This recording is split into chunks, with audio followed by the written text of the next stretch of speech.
scenario is for somebody that's deciding whether to buy or not as a first-time home buyer. Okay. So, because I know you were going to talk about the rentals and stuff. Yeah, that'll come later. Yeah, we'll talk about this first. Okay. Definitely. Good. Yep. Ready? We're hotting up. Yep.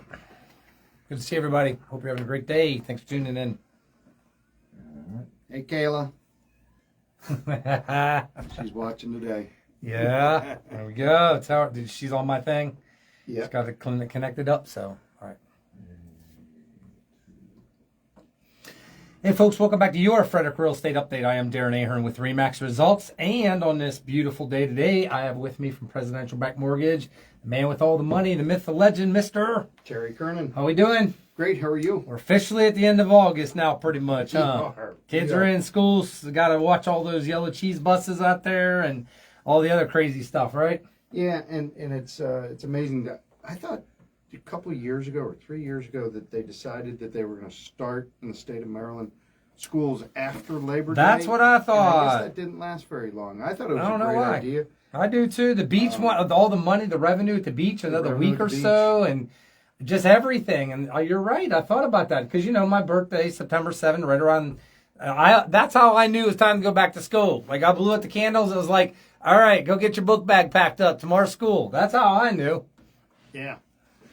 So it just comes up so quick. I always say that in my world, once I get past 4th of July, it's the end of the summer because the next 6 weeks Just boop. just disappears. Just like that. All right, let's get into numbers real quick. And Terry, then we're going to get into, since it's hurricane season, seems like interest rates, we're in the middle. I hope we're in the eye of the storm or the worst of it's over. But we're going to talk about that. Here we go. And by the way, if anybody has a question, care, thought, concern, definitely we want to thank all of our listeners and our podcast stuff and all that.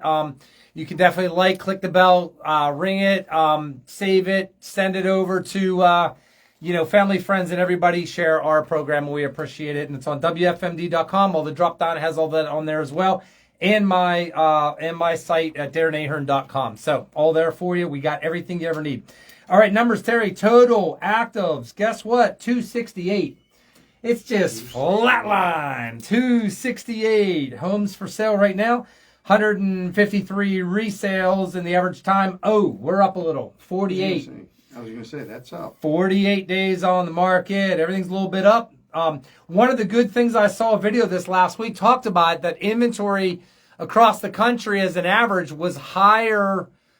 This is the highest it's been in years. But in our area, it's flat. It's not like we're seeing a lot of gains at all. We're just not. The lowest we saw was like 89 years ago. There over a year ago or so, year and a half, it was 89, but 153. So some would say, wow, we doubled in inventory since the low. Yeah, we have 153, whereas right now we should have 700 to 800 as a balanced normal market. And so we've doubled, but we're also 80% below where we should be. Exactly. 48 days on the market. The cheapest thing for sale right now out of everything is $153,000, which I have a client that wants to go see this place. It's an auction, and it is a good deal. It's going to get bidded up. I already told him this puppy dog's going to go to at least 180, 190, but they got cash. Is it a condo? It's a villa flat on Chadwick. It is a 2-bedroom, 2-bath flat condo type unit, and 153. I'd buy it for that because resale on a flip, you get that puppy at about 250. So there's some equity, but that's going to get bid up. There's going to be, I already told him, there's going to be like 20 or 50 cash buyers on this property. And that's the sad part, Terry. With stuff like this and these flip properties, somebody that wants to do financing on a foreclosure online auction sale, they don't have a chance. There is so much cash and money out there. It's crazy. It's crazy. So, all right. But if it's an auction, does it go to the highest bidder? Yeah, highest bidder. No inspections. Yep. And it's pretty much cash, highest bidder.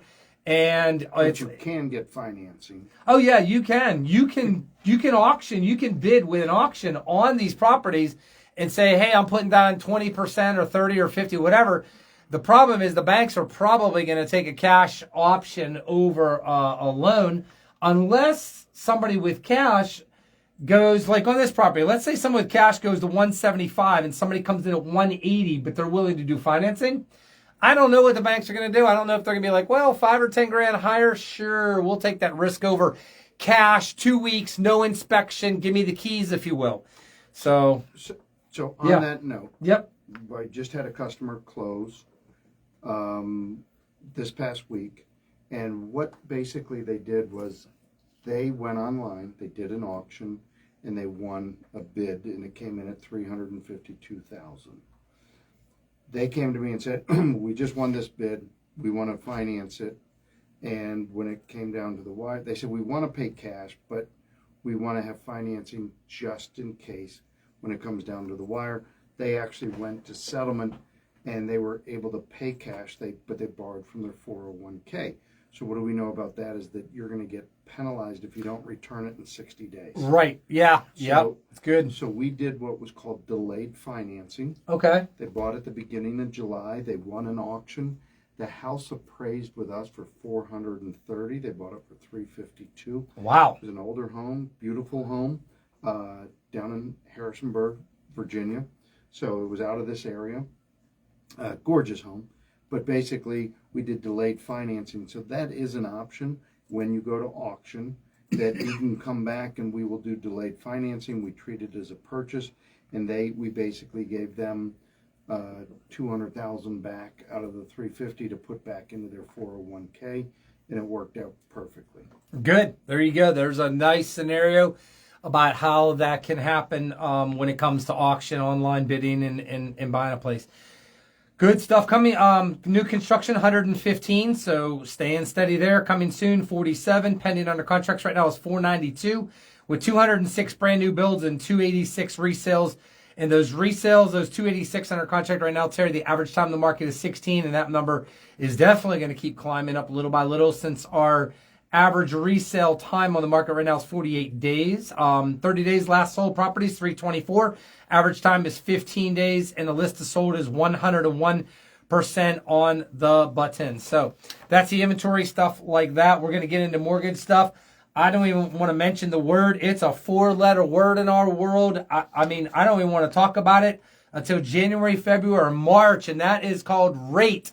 That's the 4-letter word. 5-letter word is interest rates, but rate. Tell us what in the world is going on. So rates continue to go up. No. Yeah. And it has flattened out a lot. It has put a lot of people on the sideline. So we see a little slight increase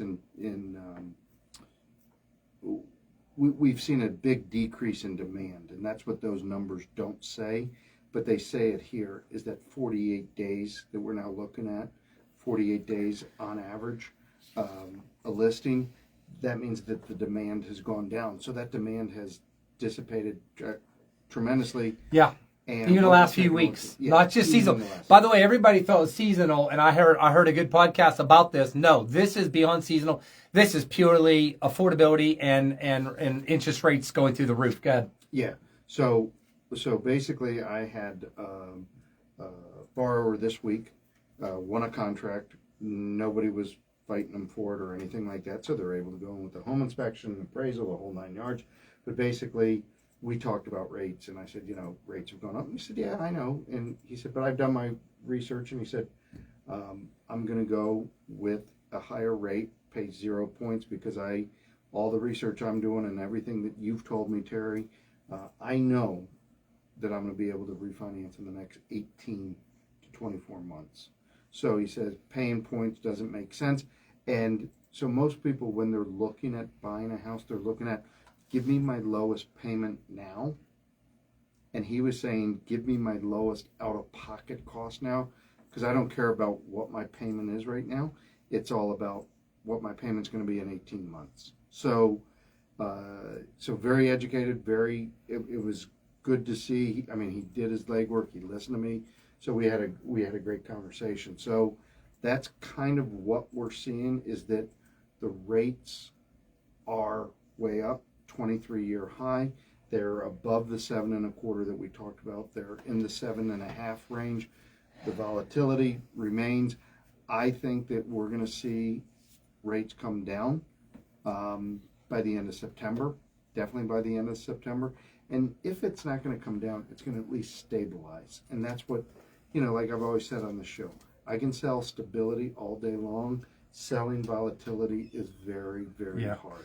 Is in September, I heard Chatterbox that the Fed was maybe going to raise rates again to really hedge off more inflationary pressure and everything. Is that still up in the air right now, do you hear? Still up in the air, but that's going to happen. So the big numbers that's going to come out, the big numbers is going to be in the first week, and that's employment. Yeah, that's going to be big. Expect that number to be tight. But right after, the week after the employment figures come out, it's the CPI and the PPI, and that drives our market, okay? That really drives our market. We've seen our stocks that rebounded very, very well have taken a hit in the last 30 days. So a lot of us probably had portfolios that peaked from a year ago and made a nice recovery, but now we've seen a bit of a drop back. So there's still just a tremendous amount of uncertainty. We've got to get the rates under control. As I say it every month, I don't think that they can keep raising the rates.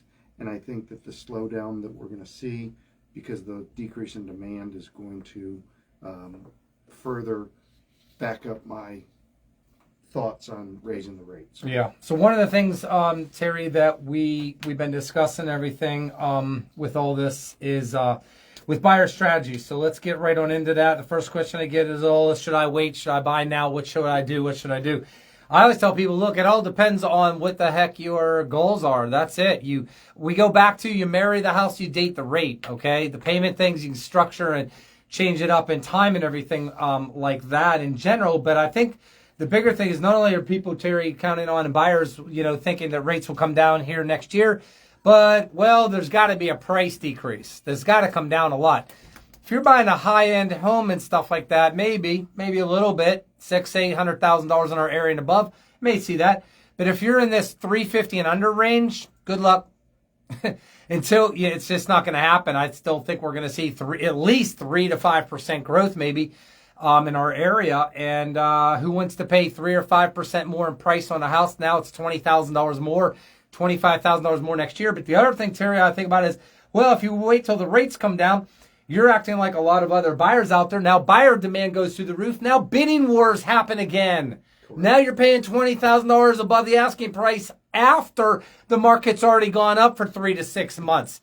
Seriously? You got to start, this is where you got to get really logical and no feelings involved about these are the things to pay attention to. So I still think there's a 51% greater chance you're going to pay more later than right now. Now, Terry, if rates go to 8, 9%, we're going to have a different conversation because all the homes on the market, price-wise, is going to have a very different conversation than flattening out. We will then start to see 5, 10% decreases, which will make up for these higher interest rates. And even now, I'm already talking about, I just talked to one this morning, Montgomery County down there, right on the lakefront down there, Gunner's Lake. And I had said to them, they're looking to get their renters out. There's investment. They live out of state. They found me online, and we had a great conversation this morning. And I said, look, they're going to have them out in November. They said, Darren, we're looking to put the place on the market beginning of January. What are your thoughts? And I'm like, that's going to be fantastic. Welcome to the spring market. They're like, what? Spring market? I thought that was March and April. No, end of April, you're late already. January is the spring market. Even though it's snowing and it's cold, January is when the buyers are out to get in before the grass turns green. It's just how it always works, right? Is a general rule. So there's the first massive wave of buyers that come after October, because November, December, based on holidays seasonally, is always a lot slower. And I think this year it will be, only because rates, like Terry said, could be flattened out. We could be plateaued at that point at wherever that may land. And so here's what I wanted to talk about. The strategy is this. Most of it is that. And so it's, what are your real goals? And this is the thing I really want to talk to you about is this is a discussion that becomes very in depth with what you're really trying to accomplish here. That's what's really, really important. All right, Terry, with that being said, let's talk about with rates. What in the world, give us a scenario that we talked about that's really important for people to understand about what we're talking a little bit deeper here. So the number one thing with rates going up, the payment goes up. Okay, so I had a first-time home buyer, and she asked that question: should I buy now or should I wait?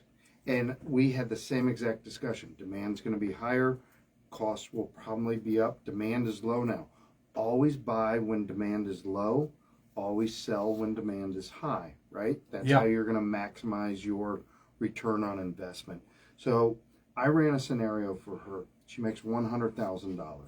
Okay. She is in the 24% tax bracket. Okay. Uncle Sam says, I am going to basically give you two things that you can write off to lower your income in our eyes. So your taxable income right now with not owning a home, paying rent, which she pays $2,200 a month. That's cheap. That's cheap. Anymore. $100,000 salary and basically 24% tax bracket. On a $300,000 loan, she is looking at $21,500 a year in interest payments at 7.5%. Okay, good. Okay. Yep. Real estate taxes, you can also write that off. Yep. So add that together, you've got $24,500 that you can actually write off from your taxable income. So what it does is it does two things. It lowers your taxable income. So hers got lowered to $75,500, but it also drops you down into a lower tax bracket. That's the magical pill right there. Bingo. Yes. So when I showed her this formula, and basically here's what happens is Uncle Sam today is taxing her 24% of $100,000, which is $24,000. Yep. A year from now, Uncle Sam will be taxing her on 22%, lower tax bracket, at an income of $75,500. Right. So when I put those numbers out there, she will pay $7,400 less in taxes next year if she buys the house right now. And that's all she needed to see. And she was like, okay, that makes total sense. So even though the interest rates are up, even though we're at 7.5%, the biggest thing that you're going to do is you're going to receive a tremendous tax benefit over the next 2 years until we can lower your payment. Until we can lower your payment. Her payment on a $300,000 property that she was looking at, the condo, is $2,600 a month. Her current rent is $2,400. $400 difference. So $400 difference. $7,400 less in taxes that are going out of your pocket. Here you go. Here it comes. Equals $616 a month. So the exact rental of $2,200, the exact money coming out of your pocket, you can go as high as $2,800 and really not realize a tax or an increase in cash flow. In cash flow. Okay, that's right. Does that make sense? Yeah. So there it is. So if you buy the house, you can go to your HR department. Instead of getting 0 deductions, you can get 4 or 5. Get an extra $600 in your pocket every month that will help you bridge that gap. Did I explain that? Yeah, that's perfect. That's it right there. So guys, that's it. Sit down with. This is why it's so important as buyers to not be fiddling online and mortgage calculators, this, that, and then all of a sudden you think you believe this because it says this, but you don't know. It doesn't like maybe give you the calculations and some of the things that Terry has built in to be able to educate so that you can emphatically see the savings. And then what is that differential in your breakpoints? Like how much can I afford based on XYZ? But what happens if I still pay rent? And then what happens if I buy even with these rates and how much that works? Terry, one of the things that came to my mind when you shared this, in my head, I thought for buyers incentive, for more incentive for purchasing, okay, because of affordability and everything else, what would happen if the powers and the makers of be in the tax world would actually give not just the deduction for real estate taxes and your interest, but what would happen if you could write off even additional amounts, like a higher rate than even now, for your interest and tax deductions? Wouldn't that be a weird thing to do for a while? Yes, but it won't happen. Why? Why won't that happen? Because they need our money. Because you'd be paying less remember, taxes at that we're point. Spending more than we give them, Yes. and the national debt keeps going up and up. So that Yeah. great idea. Well, we're trying to promote home ownership and affordability and all that good stuff. So, but that is the thing that you can sit down and anybody tangibly see. Anybody I've ever presented this to, Yep. they're like, "Wow, that makes sense now."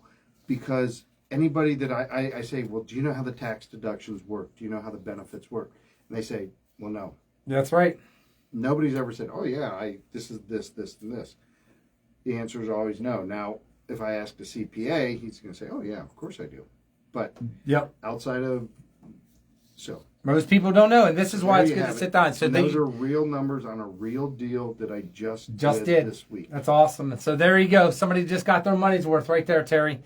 So at the end of the program, Terry's information's on here. Give him a call, sit down with him, let him run these numbers or just over the phone, emails, whatever. And this is what I love is you can get the real time of exactly what that will look like for you. So, all right, Terry, let's get into this big segment here. Whoa, the rental market. Oh, man, oh, man, oh, man, oh, man. All right, Terry, here's the facts. In the last 5 years, let me do the numbers. Right now in Frederick County, there are 90 properties this morning for rent in Frederick County that we as agents have access to. Now, there might be apartments or private or others, out there advertising places for rent out there. So, and that's probably, I'm going to guess maybe double. So there may be let's just say there's 200 places for rent in Frederick County. I want everybody to just think about this thing called breathing people population. We have 300,000 people live in the area. If you have 200, 250 on a great day rentals for sale or for rent out there, and we have 300,000 people live in the area, does that look like a little bit of a problem for housing? I think that's a squeeze. That's a squeeze. That's a big squeeze. Okay. Now, if we had 1,000 places for rent, well, that's a different conversation. But to have probably 200 or less, and now we have active homes for sale, 268 of those. And let's be honest, out of these 268, 80% of the population can't afford them. That's the truth. Am I right? That's why we're taking so many people to Washington County, going out farther and all that. So in 5 minutes, here's what I'm going to run down. Check this out with the rental stuff. We got 90 for sale, 12 coming soon, or up for rent. Not for sale, but up for rent. Okay. 15 of them are single family homes. 50 of them are townhouses. And 25 of them are condos or mobile homes or something other than a single family home or a townhome. So that makes up the 90. The cheapest thing in the whole county to rent, get ready, is a 1 bedroom, 1 bath, not a bedroom, I'm sorry, studio with a bathroom in it, all wide open, 502 square feet. Would you like to? I thought you were going to say $502. Oh, no, 502 square. That would have been fine. Yeah. That would have been great. 502 square feet. Yeah, wonderful. Up in Emmitsburg. So let me see if I can guess it. See if you can guess it. Guess it's in Emmitsburg. It's a studio, 502 square feet. Please tell me how much that's going to cost. $975. Not quite, but it's this is a blue light special. $771. Okay. That's a pretty good price. Now I can know what I can rent a bedroom out of my house for. $700 a month. All right. No kidding. All right. So here we go. The highest is a 4 bedroom, 4 full bath, 1 half bath in Newmarket for $5,000. And at some point coming up soon, I personally will have the highest rental property in all of Frederick County. It's actually what I know of, which will be in downtown overlooking Baker Park. And it's going to be upwards of almost $6,800 a month rent. If you saw this place, you'd understand why. It's one of the nicest places in all Frederick. So here's the deal, man. Terry, when it comes to this stuff here, we got about 4 minutes left. In the past 5 years, the rental market has gone up an average of 7% per year. That is a 35% increase. So back in 2018, remember that time frame? That's pre-COVID, pre-masks and all that. We were having fun. All right, in 2018, the average, if you were paying $2,000 a month for rent, today, guess how much you pay? $2,700. Higher. Come on, man. 35% higher. $2,000 a month mortgage payment. It's $3,000. $3,000 a month rent. Who likes a $3,000 a month rent payment, Your Honor? Wow. And that just happened in 5 years, boys and girls. And somebody wants to know why it's not a good reason to buy a house? But question Good. is the last year when rates have shot up from 3.5 to 7 and from 3% to 7.5%. The one thing that I've heard is my rent's going up, I gotta buy. My rent's going way up. How much of that 35% has happened in the last year? Do you have that number? Yeah, it's actually higher. This is the average, but we've been topping off double digits. It's been over 10%. Which is unbelievable. So 2019, COVID and stuff like that. Well, here's the thing. This is during COVID. COVID, nothing happened. Nobody could collect rent. Nobody could do this. You couldn't eat out. You couldn't do nothing but wear a mask around your house by yourself for 2 years, it felt like, right? So when we look at these numbers, it's true. If you take out the 2 years, which really, how much did rent? Nobody could do anything. It's actually, this is the average over 5 years, but per the 3 of those years, it's like 10%. Mm-hmm. 10%. Wow. Right. So if you're paying, that's $200 to $300. How many people have we heard saying, Darren, my rent's going up $400 a month coming up. Get me out of here. That is a stinking broken record. And this is the thing. People are saying, well, when's that going to stop? Now that the real estate market's kind of leveling off, probably now coming up next year, we may see rents top out a little bit in some areas, and some areas maybe not. But that just goes back to affordability, Terry. So here's the thing I want to talk about when we get all of our listeners. This is what is really big. There's these proposals. We've talked a little bit about it. I'm baiting everybody up here. Rent controls. Laws that dictate how much a landlord can charge for rent. What? How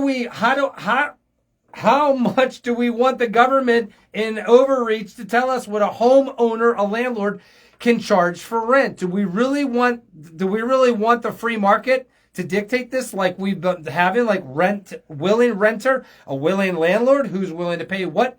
And what does the market bear? Seems like the days of free enterprise is going away. Is this going to be a bad thing or a good thing in the long run? What are the pros and cons? And especially if you own an Airbnb or any type of an investment, what in the world is going to happen in the rental market if we start to see rent controls? So here's what we want you to do. Next time, call in 301-694-9363. And right here, and Terry and I, we're going to tackle this. We're going to go through all this with you. We want to hear your stories and what your thoughts are about it. So take care. Happy buying and selling. Terry here, always here for you at your Frederick Real Estate Update. Take care now.